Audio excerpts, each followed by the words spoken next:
गुलामी का प्रतीक है। तो आप ये बताइए, skill India, digital India, make in India, startup India, Khelo India, ये तमाम हमें डर नहीं लग रहा है। जिनको डर लग रहा है इसलिए तो उन्होंने आनन फानन में 5 दिन का सदन बुलाया, क्योंकि आने वाला जो 4-5 राज्य का जो चुनाव है, वहाँ की जनता ने मन बना लिया है कि केंद्र की सत्ता को उखाड़ फेंकनी है। वो सेमीफाइनल है भाई। ये दो देश को जो है बर्बाद करने वाला गठबंधन है। मोदी जी ने खुद कहा था कि इनके कपड़ों से पहचाने जाएंगे जो देशद्रोही हैं। ये देशद्रोही आज नंगे हथियार लेकर के, नंगी तलवारें लेकर के दौड़ते हैं। इनके कपड़ों से पहचानिए आप। ये आग लगा देना चाहते हैं देश को।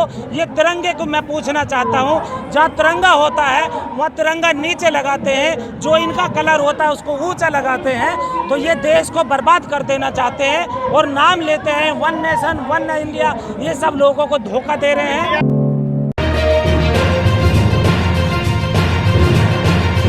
मेरे भाई देखिए, पहले तो मैं राजुद्दीन गादरे, बहुजन मुक्ति पार्टी, और हम लोग एक विचारधारा है, बहुजनों को मुक्ति दिलाने वाला काम कर रहे हैं हम लोग। उस मुक्ति पे सबसे पहले मैं आप लोगों को जानकारी दे दूं कि हमारा देश इंडिया दैट इज भारत है।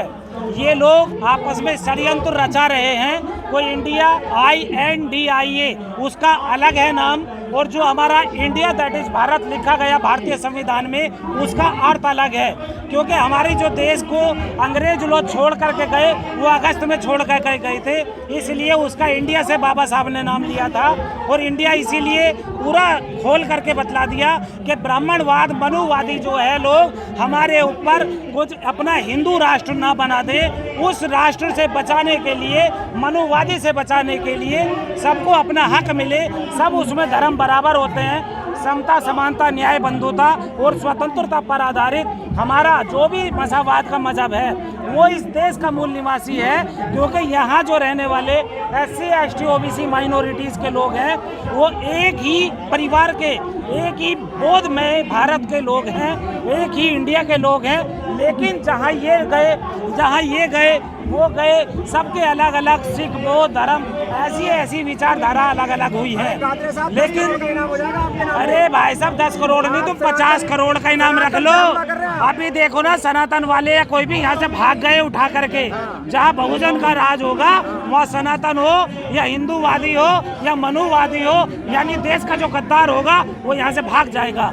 क्योंकि अरे भाई साहब देखिए, यहाँ हमारे देश में आप DNA टेस्ट करा लो, SC ST OBC माइनॉरिटीज़, चाहे सिख हो, बौद्ध हो, मुस्लिम हो, सिख हो, जैन हो, यहाँ के एक विचारधारा से सब ब्लड के भाई हैं, DNA के भाई हैं। मैं आपको बतला दूं, आप चौथे स्तंभ के आदमी हो तो चौथे स्तंभ की बात किया करो, मेरे से मनुवादी बात मत किया करो। ये ध्यान रखो हमेशा, ऊंच नीच की बात मत। भारतीय जनता पार्टी उस जहरीली मुखी सांप की तरह निरंतर भारत की जनता को मूर्ख बनाने का काम कर रही है।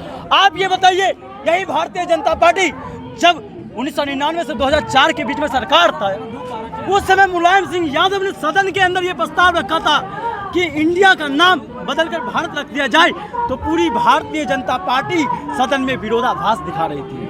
आप ये बताइए, पिछले 9 साल से भारतीय जनता पार्टी की सरकार है देश के अंदर, लेकिन अचानक इंडिया गठबंधन बन जाने के बाद पिछले 15 दिनों से इंडिया से डरने लग जाए। ये बताइए, इंडिया अगर गुलामी का प्रतीक है तो आप ये बताइए, skill India, digital India, make in India, startup India, Khelo India, ये तमाम जो योजना है वो भारतीय जनता पार्टी को क्यों भा रही थी? दिक्कत क्या है भारत से? मुझे दिक्कत न तो भारत से है, न इंडिया से है, न तो दिक्कत हिंदुस्तान से है। ये तीनों एक पर्याय है भारत की एकता का, समानता का पर्याय है। ये नर और नारी की समानता की बात का, क्षेत्रवादी के एकता का समानता है। बात यह है, ये संविधान को जिंदा करता है ये तीनों संदेश। आप ये बताइए, इंडिया नाम से इसलिए डर लगने लग गया है क्योंकि पूरा भारत अब जुड़ने लग गया है। क्योंकि जो धार्मिक उन्माद के तत्व के लोग जो देश में घूम कर देश में दंगा कराना चाह रहे थे, उससे कहीं ना कहीं देश की जनता को लग गया कि ये भाईचारा खात्मा करने वाले लोग नागपुर से दिल्ली की सत्ता पर बैठ गए हैं और दिल्ली की सत्ता को उखाड़ फेंकने के लिए पूरे भारत के लोग वसुधैव कुटुंबकम के नाम पर एक हो गए हैं और जिनसे इसको डर लगने लग गया है इस सत्ता में बैठे हुए लोग को। इसलिए तो इन्होंने 5 दिन का सदन बुला लिया। 1 नेशन 1 इलेक्शन। डर लग रहा है 5 दिन के सदन से? सुनिए, हमें डर नहीं लग रहा है, जिनको डर लग रहा है इसलिए तो उन्होंने आनन फानन में 5 दिन का सदन बुलाया, क्योंकि आने वाला जो 4-5 राज्य का जो चुनाव है वहाँ की जनता ने मन बना लिया है कि केंद्र की सत्ता को उखाड़ फेंकनी है। वो सेमीफाइनल है, उससे कहीं ना कहीं डर गई है। आप ये बताइए, ये वही भारतीय जनता पार्टी है जिसने आज़ादी से पहले जिन्ना के साथ गठजोड़ करके पाकिस्तान बनाया था। ये वही भारतीय जनता पार्टी है। श्यामा प्रसाद मुखर्जी संयुक्त प्रांत जिसको हम कहते हैं उत्तर प्रदेश, उसके अंदर सरकार में शामिल थे। ये वही भारतीय जनता पार्टी है जो मुस्लिम लीग के साथ बंगाल के अंदर सरकार के अंदर शामिल है, सिंध के अंदर सरकार में शामिल था। जिसने देश का टुकड़ा किया वो देशभक्त और जिसने देश को जोड़ा वो देश विरोधी। ये कहाँ का न्यायिक संगत बात है? लेकिन कुछ पत्रकार लोग टीवी और अखबार के माध्यम से उन पर सवाल या निशान उठा रहे हैं। मोदी जी कह रहे घमंडिया है, सब इंडिया नहीं है, 28 दल लुटेरों का दल हो गया। सुनिए जी, इंडिया में जितने गठबंधन के लोग हैं उनसे कहीं ज़्यादा छुटमुट गठबंधन के लोग उनके दल में शामिल है, जिनके कहीं तो विधायक नहीं है, उनके पास का भी तो 38 गठबंधन है, 38 पार्टियां हैं, वो अलग एक नहीं है। 38 छोटे मोटे गठबंधनों को एक एनडीए का नाम दिया गया और दूसरों पर उंगली उठाते हैं। भाई ये दो देश को जो है बर्बाद करने वाला गठबंधन है। मोदी जी ने खुद कहा था कि इनके कपड़ों से पहचाने जाएंगे जो देशद्रोही हैं। ये देशद्रोही आज नंगे हथियार लेकर के, नंगी तलवारें लेकर के दौड़ते हैं। इनके कपड़ों से पहचानिए आप। ये आग लगा देना चाहते हैं देश को। ये तिरंगे को मैं पूछना चाहता हूँ, जहाँ तिरंगा होता है वहाँ तिरंगा नीचे लगाते हैं, जो इनका कलर होता है उसको ऊंचा लगाते हैं। तो ये देश को बर्बाद कर देना चाहते हैं और नाम लेते हैं 1 नेशन 1 इंडिया। ये सब लोगों को धोखा दे रहे हैं। विपक्ष को इतना डर लग रहा है कि पत्रकारों पर बैन कर दिया गया है। भाई उन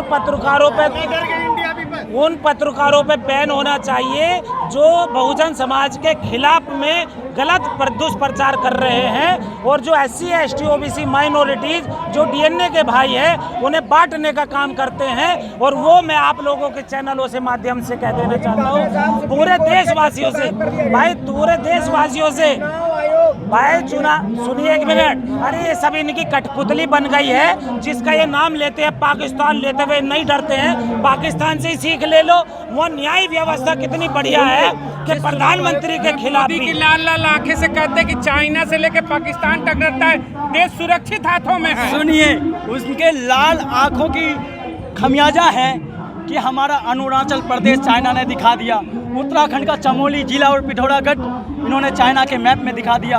आप ये बताइए कश्मीर और लद्दाख के वो तमाम इलाके चाइना ने दिखा दिया, लेकिन उसके लाल आंखें काम नहीं की। उस लाल आंखें की बदौलत ही देश के वो तमाम जो ट्रेडिंग का आपने देखा होगा, जो लोन और कर्जे में डूबे, जो 300 करोड़ का जो लोन भारत के ऊपर चाइना के ऊपर आ गया, ये कहाँ से आया भैया? पूरा नोएडा चाइना के कब्जे में आ गया। लेकिन पूरी जो मंत्रिमंडल है उनकी चुप्पी, और पूरे जो नोएडा के अंदर ही तो है मीडिया के तमाम जो तमाम मीडिया को दिखता नहीं है, क्योंकि वो तमाम मीडिया किस में लगी हुई है? मनुवादी विचारधारा को प्रचार प्रसार करने में। किसका प्रचार प्रसार करने में? मोदी जी का प्रचार प्रसार करने में। किसका प्रचार प्रसार करने में?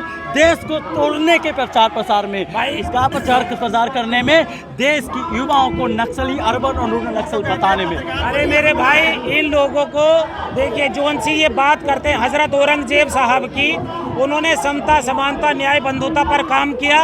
उनके डैडी जो है एक गलत खर्च कर रहे थे, उन्होंने अपने देश, अपने बाप को भी जेल में भेज दिया था, क्योंकि जनता का पैसा है, ये बाहर ना जाए। और उन्होंने अखंड भारत बना दिया था और आज इन्होंने खंडित कर दिया है। और ये उस खंडित कर देने के नाम पे अपने आप को अखंड भारत बनाने का नाम लेते हैं। ये देश के दुश्मन गद्दार हैं लोग। राष्ट्र बनेगा। सुनिए, करनी और कथनी में बहुत डिफरेंट हुआ। जिसने देश का खंडित किया हो उसके अंदर कभी ये जग सकता है कि वो अखंडित करने की बात करता हो? आप ये बताइए, समय समय पर देश के लोगों को, देश के युवाओं को, देश के छात्रों को जब भी सरकार से सवाल पूछता है तो उसको आप पाकिस्तान भेजने की बात करते हो। आप कभी भी कोई युवा, कोई बड़े बुजुर्ग, कोई खिलाड़ी, कोई नारी सम्मान की बात करता है, उसके चरित्र पर बात करते हुए पाकिस्तान की बात ले आते हो। कभी बात करती है रोजगार की बात आती है, हिंदू और मुसलमान में बांट देते हो। तो आप ये बताइए, जो देश के अंदर ही देश के विचारधाराओं को बांटने की काम कर रहा हो, जो देश की जातियों में बांट रहा हो, जो देश को धर्मों में बांट रहा हो, जो देश को मंदिरों मस्जिद के नाम पर बांटा जा रहा हो, और जिसमें देश के अंदर शिक्षण संस्थान में प्रोफेसर को बांटा जा रहा हो, न्यायपालिका के अंदर जजों को बांटा जा रहा हो, उस देश का भला करने वाला मोदी जी कैसे हो सकता है? देश की जनता ही पूछना चाहता है। आज जो है, लगता है कि जो बहुजन समाज की बात करें, उत्थान हुआ है उनका। सुनिए, 10 सालों में बहुजन समाज का उत्थान की बात कर रहे हैं। हमारे छात्र IIT में सुसाइड कर ले रहा है, प्रोफेसर को जेल में बंद कर दिया जा रहा है, बहुजन एका के वो तमाम नेताओं पे कार्रवाई कर दी जा रही है। आपको नहीं पता लालू प्रसाद यादव को जेल में डाल दिया गया, आपको नहीं पता मायावती को बिठा दिया गया, आपको नहीं पता अखिलेश यादव को जंगल राज के नाम से संबोधन किया गया, आपको नहीं पता चंद्रशेखर को साथ क्या किया गया, आपको ये नहीं पता तमाम स्टालिन को क्या कहा जा रहा है, आपको नहीं पता कि साउथ में तमाम जो नेता उभर के निकले उनको क्या किया जा रहा है। आप ये बताइए, लालू प्रसाद यादव पेरियार, आज पेरियार की जयंती है, पूरा देश मनाता था, लेकिन आज क्या हो गया? मोदी करे जा रहे हो सारे मीडिया लोग। क्या पेरियार की भूमिका नहीं है इस देश में? आप ये बताइए, अम्बेडकर की भूमिका नहीं है? जिस अम्बेडकर ने नारी को समानता लाया, उठाया, देश की संविधान को गौरवान्वित किया, जिसके पास इतनी डिग्रियां थी। सरकार पेरियार से डरती है क्या कि उनके बारे में चर्चा ना हो? इसलिए तो आप बिल्कुल सही बात किए पत्रकार महोदय। ये जो वर्तमान में बैठी हुई जो संघीय सरकार है, वो संघीय सरकार उन तमाम लोगों से डरती है जो लोग संविधान की बात करता है, शिक्षा की बात करता है, प्राथमिक बुनियादी समस्याओं को लेकर बात करता है, एका को लेकर बात करता है, बात ये करता है। सरकार खतरे में नहीं है। आप ये बताइए, उनके जो तमाम प्रचारजीवी पत्रकार अगर फील्ड पे उतरते हैं तो उनको देश के लोग उन्हें भगाते हैं। तो आपको नहीं पता सरकार खतरे में है कि नहीं है? आप ये बताइए। 2024 में आपको क्या लगता है, सत्ता में परिवर्तन होगा, बहुजनों की फिर से वापसी होगी क्या सत्ता में? बहुजनों की भूमिकाएं बढ़ेगी 2024 के अंदर, और 2024 में भारत जुड़ेगा, इंडिया जीतेगा और बहुजन और समता फिर से उभरेगा। ये देखिए, बहुजन जो समाज है